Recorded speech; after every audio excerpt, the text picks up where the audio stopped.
Seventh documentation effect डॉक्युमेंटेशनमध्ये कोणता आहे? 7वा control panel झालेला. 8व्या नंबरचा MS measurement system analysis.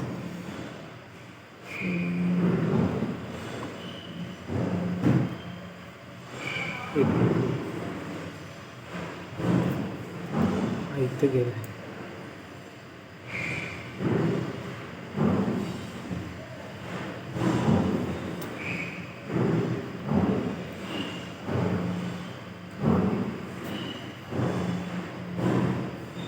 MS ठीक आहे. मेजरमेंट सिस्टीम ॲनालिसिसमध्ये काय असतं की आपले जे मेजरिंग इन्स्ट्रुमेंट असतात, जसे की वर्नियर असेल, मायक्रोमीटर असेल, आयडी गेज असेल, हे जे इन्स्ट्रुमेंट असतात त्यांचे रिपीटेबिलिटी आणि रिप्रोड्युसिबिलिटी हे चेक केले जाते. GRR म्हणजे गेज रिपीटेबिलिटी अँड रिप्रोड्युसिबिलिटी. ठीक आहे. याच्यामध्ये काय चेक केलं जातं की एखादं इन्स्ट्रुमेंट आहे, जसं की वर्नियर आहे, तो इन्स्ट्रुमेंट एखादं 10 पार्ट चेक करायचं. सेम पर्सननं सेम इन्स्ट्रुमेंटनं ते 10 पार्ट चेक करायचं आणि त्या 10 पार्टमध्ये जे व्हेरिएशन येतं त्याला आपण रिपीटेबिलिटी म्हणतो. रिपीटेबिलिटी ते झालं. रिप्रोड्युसिबिलिटी म्हणजे 2 वर्नियर आहेत किंवा तो त्या पार्टची थिकनेस चेक करतो. 10 पार्ट आहेत, वेगवेगळे पर्सन आहेत, वेगवेगळे व्यक्ती आहेत, ते पार्ट चेक करत आहेत. काय चेक करत आहेत की थिकनेस चेक करत आहेत. एक जण वर्नियरनं चेक करत आहे, एक जण मायक्रोमीटरनं चेक करत आहे. त्याच्यामध्ये किती व्हेरिएशन येते किंवा तोच व्यक्ती दुसरा व्यक्ती तेच इन्स्ट्रुमेंट वेगवेगळ्या सेटिंगनं किंवा वेगवेगळ्या स्किलनं तो चेक करतो आहे, त्याच्यामध्ये किती डिफरन्स आहे त्याला रिप्रोड्युसिबिलिटी म्हणतात. गेज रिपीटेबिलिटी अँड रिप्रोड्युसिबिलिटी ह्याचं काय तर पर्सेंटेज असतं की 10% असेल तर ते ओके आहे. SPC स्टडीजसाठी स्टॅटिस्टिकल प्रोसेस कंट्रोलसाठी तो ओके. जर GRR 10 ते 30% असेल तर आपण ते डिटेक्शन पर्पजला पाठवतो किंवा त्याचं calibration. If percentage of GRR is above 30% it's rejected. तो एक प्रकारचा रिजेक्ट केला आहे. म्हणजे एक प्रकारचं त्या इन्स्ट्रुमेंटचं आपण कॅलिब्रेशनच केलेलं असतं. कॅलिब्रेशन कंट्रोल डिजिटल वर्निंग जे काय असतं MS हे डॉक्युमेंटेशनच्या वेळेस खूप महत्त्वाचं असतं. 8व्या नंबरचं झाल्यानंतर 9व्या नंबरचा आहे डायमेन्शन येतं. ह्याच्यामध्ये डायमेन्शन जे काय आपण डायमेन्शन चेक केले त्याच्यामध्ये स्पेशली CMM रिपोर्ट असतात. CMM रिपोर्ट आपण जे पाठवलेले CMM इन्स्पेक्शनद्वारे ते रिपोर्ट असतात. ठीक आहे. त्यामध्ये बलूनिंग ड्रॉईंगसुद्धा ह्याच्यामध्ये ठेवलं जातं. बलूनिंग ड्रॉईंग आपण स्वतःहून करतो, कस्टमर हे केलेलं जातं. बलूनिंग या ठिकाणी केलेलं आहे. Ballooning dimension. Layout inspection report म्हणजे जे काही आपलं CMM रिपोर्टला जे रिझल्ट आलेले आहेत ते रिझल्ट ह्या ऑब्झर्वेशनमध्ये आपण टाकून देतो की बाबा हा असा ऑब्झर्वेशन आलेला आहे आणि ह्याच्यावरती रिमार्क जे काय असेल ओके नॉट ओके असेल तो जो रिमार्क आहे हे झालं डायमेन्शनचं. Record of material and performance.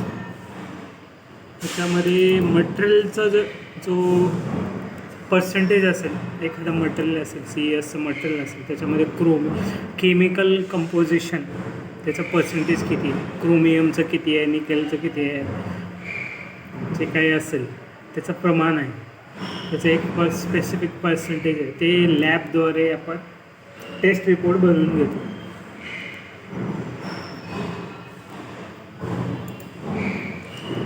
Metallurgical report म्हणू शकतो आपण.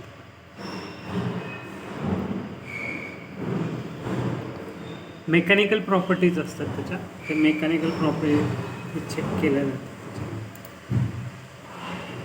आणि काय काय केमिकल प्रॉपर्टीजसुद्धा असतात की बाबा रेडिएशन वगैरे चेक करण्यासाठी चेक करून पीपॅपचं डॉक्युमेंटेशन होण्या अगोदर म्हणजे पीपॅप म्हणजे प्रोडक्शनसाठी येण्या अगोदर हे सगळं चेक केलं जातं किंवा त्याचं एकॉर्डिंग मटेरियल टेस्ट असतं एक प्रकारचं मटेरियल टेस्ट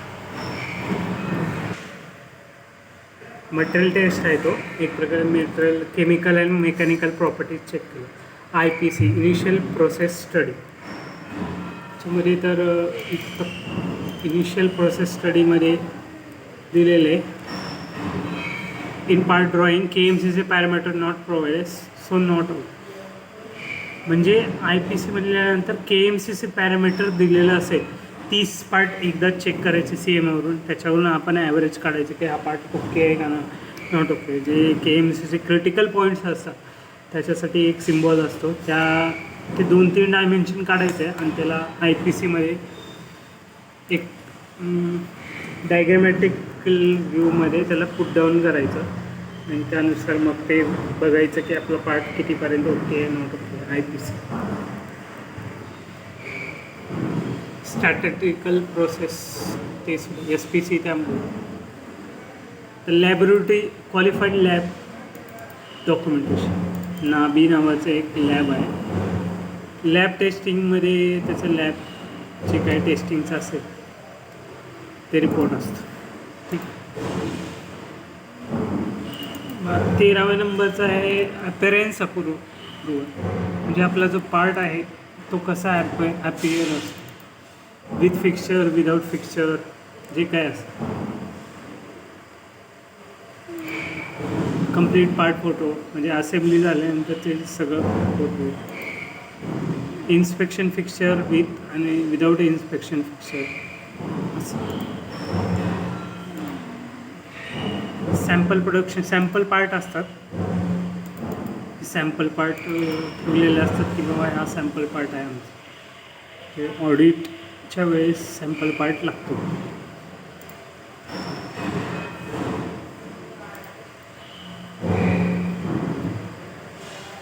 मास्टर सॅम्पल त्यालाच म्हणतात सॅम्पल प्रोडक्शन पार्ट्स म्हणजे प्रोडक्शनमधला जो सॅम्पल आहे तो दाखवायचा आता चेकिंग एड्स कॅलिब्रेशन रिपोर्ट म्हणजे आपण जे इन्स्ट्रुमेंट वापरतो आहे चेकिंग एड्स त्याचं कॅलिब्रेशन वगैरे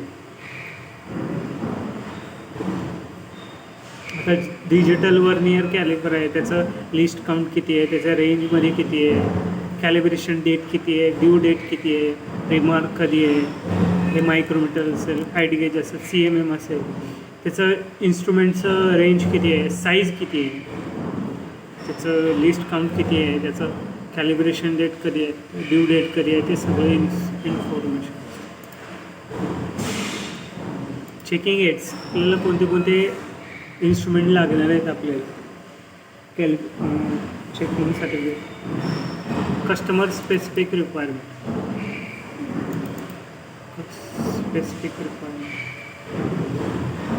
ट्रॅकिंग डेटा कस्टमरला वेगवेगळे काहीतरी ट्रॅकिंगमध्ये त्यांना रिक्वायरमेंट असते हे नको आहे ते नको आहे त्याच्यामध्येच पाहिजे एवढे क्वांटिटीज पाहिजे वेगवेगळे डिमांड्स असतात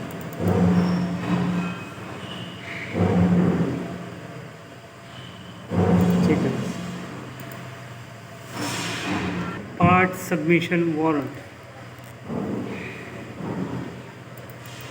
पार्ट सबमिशन वॉरंटमध्ये एक प्रकारचं सगळं म्हणजे एक चलन क्रिएट केलं जातं त्याच्यामध्ये काय पार्ट नंबर काय आहे पार्ट नंबर जे काय असेल शोईंग ऑन ड्रॉइंग आहे का सगळं डेट कोणत्या डेटला ॲडिशनल इंजिनिअरिंग चेंजेस झाले का कोणतं काय सगळं एक प्रकारचं त्याचं चेकिंग एड्स लेवल सगळी इन्फॉर्मेशन पोस्टल कोणत्या पोस्टलनं पाठवणार आहे मटेरियल रिपोर्टिंग जे काय असेल सेफ्टी इनिशियल सबमिशन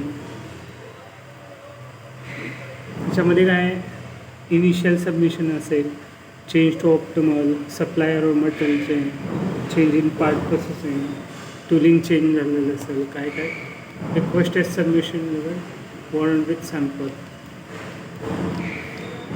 ठीक आहे. For customer only 17 number 18 number. That is documentation.